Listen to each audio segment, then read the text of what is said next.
Okay, good evening to all you fellow TIs out there. This will be a video dedicated to showing you the basics of dealing and being able to recognize spam as well as malicious emails on what you need to see. I'm not gonna read too much. I will leave it to your discretion if you want to. I will leave a link in the description. Also, I will read some of this. I'm gonna just jot through this as best I can. Okay, the time is 8 p.m. The date is January 6th. So without further ado, this was posted June 19th, 2018 by Peter Arntz.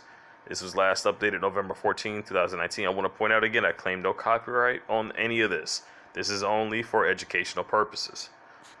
Now let's get started. I suppose we all get our share of spam, some more than others. But how do we differentiate between simple commercial spam and the types of emails that want to get us in trouble? The unsolicited commercial spam emails generally easy to recognize, report, and discard, but what about more dangerous types of spam? How can you determine if an email contains a malicious link or attachment, or is trying to scam you out of your money or personal information? And if you do discover you have malicious emails in your inbox, what then? Is reporting as spam and deleting email enough? Knowing what you're up against helps you determine what to do with all that spam, whether it's simply a nuisance or a landmine waiting to detonate. 5 red flags for spotting malicious emails. Before we jump into determining what to do with a malicious email, there are a few general tricks users should learn to spot red flags for malicious activity. They are as follows. Number 1, the sender address isn't correct, which means that the sender address is not matching the address listed on the actual email itself. And as you can see, there's an example right there. Check if this address matches the name of the sender and whether the domain of the company is correct. To see this, you have to make sure your email client displays the sender's email address and not just their display name. Sometimes you need to train hawk eyes at the addresses. Since spammers have some convincing tricks up their sleeve, for example, Santander SM, service at santander/sm.co.uk. This example sender's address, the email domain does not match the actual bank's domain, which is sender.co.uk. So as you can see, that those are the two different things you're gonna keep an eye out for. It'll be completely different. The domain name of the email as well as the sender has to match.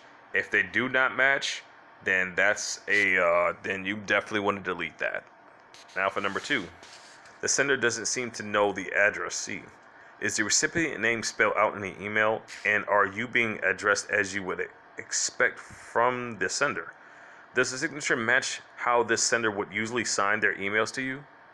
Your bank usually does not address you in generic ways like, "Dear customer." If the email is legit and clearly intended for you, then you will use your full name.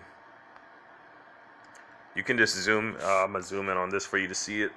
As you can see, that's in a completely different language.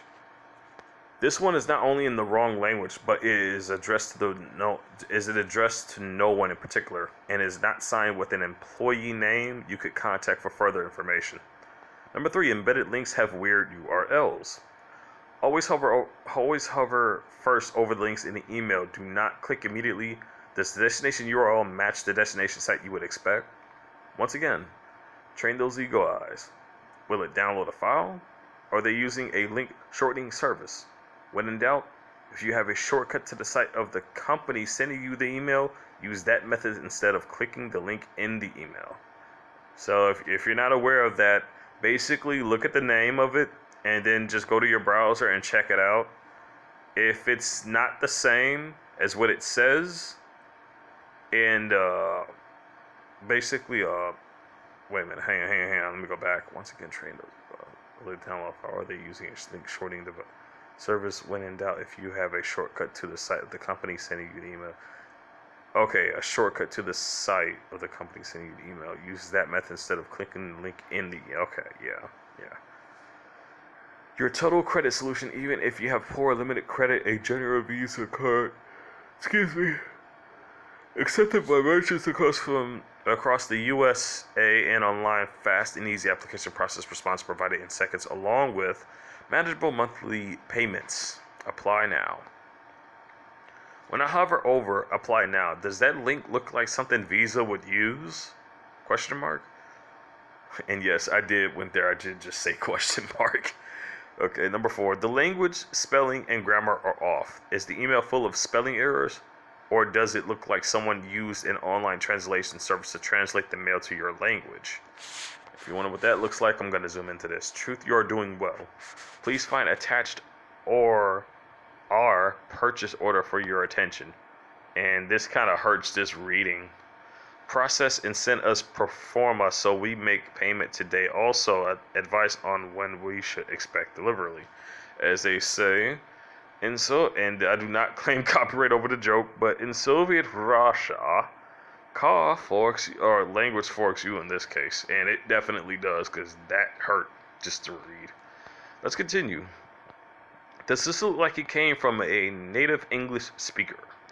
In fact, it was a very intricate phishing attempt. So when you have different languages mixed with your language like that, that seems very off. That's what's known as a phishing attempt, and I will click on that so you get a better awareness as what phishing attempts are, to give a better explanation. Phishing.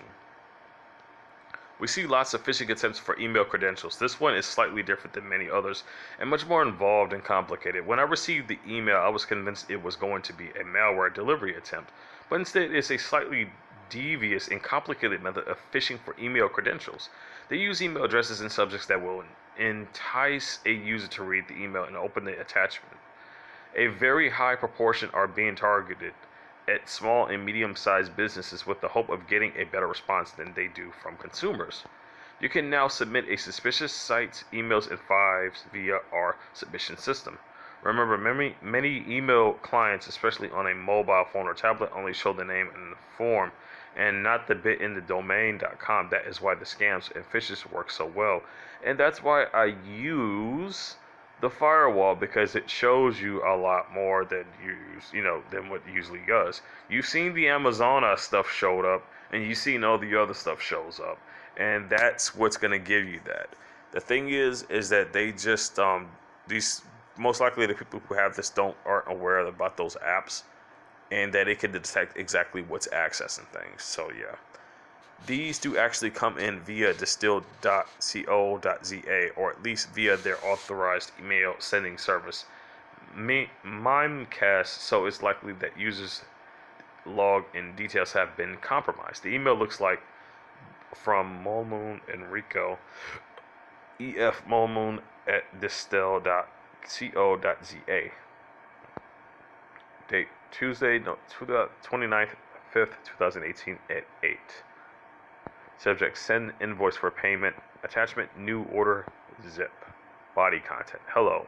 Truth, you are doing well. Please find attached our purchase order for your attention. Process and send us pro forma so we make payment today. Also advice, okay, the language is already off. I don't even got to read the rest of that. Fake invoice email, updated second, set received, coming from a different distiller. Yeah. I'm just going to scroll through all of this. You can just pause and read it, because I still got to read that other one. And it's getting tired to reading all of this. So just pause and look, and don't worry. The link will be in the descriptions for you to check it out. Once again, I don't claim ownership over this content. That's all I'm going to show for this. So I'm going to go back. I'm going to back out of that. And I'm going to go down, and I went too far down. Okay, this is where we're at. What to do with a suspected malicious email? The answer to this is quite simple. Delete the email. You can ignore it and let it fester in your inbox, or you can get rid of it and send it to trash, where it will be permanently dumped from your email client in a set amount of time. You may also want to report the email as spam before you delete. Most email platforms have this functionality built in, and some are better than others are tracking and blocking these types of emails. Reporting the malicious email as spam will not hurt If anything, it's giving your email client important intel in the fight against mail spam and can keep further similar emails from coming to bother you again. So if they start doing it again, then you got to make sure that you're not just deleting the ones that you find that are malicious, but also delete. Make sure you report them as well. Finally, many banks and other financial companies have a special email address where you can send emails that you suspect to be phishing attempts. They will thank you if you are right about your suspicion. If you are wrong and it is from them, they might consider changing their email practice to be less spammy.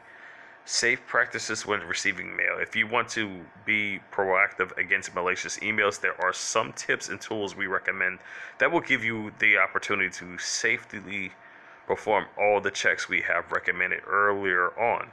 This includes changing some default settings in your email client and I bet most people don't really look at the default settings in their emails. They just like set the email up and then like they'll just say F it and that'll be it.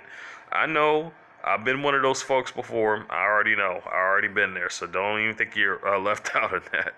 But yeah, if you're wondering, you do have safety features in your email client and your settings menu. Look at them. Set them up to your own discretion as far as what you are comfortable with. They're there for your usage, so put them to work.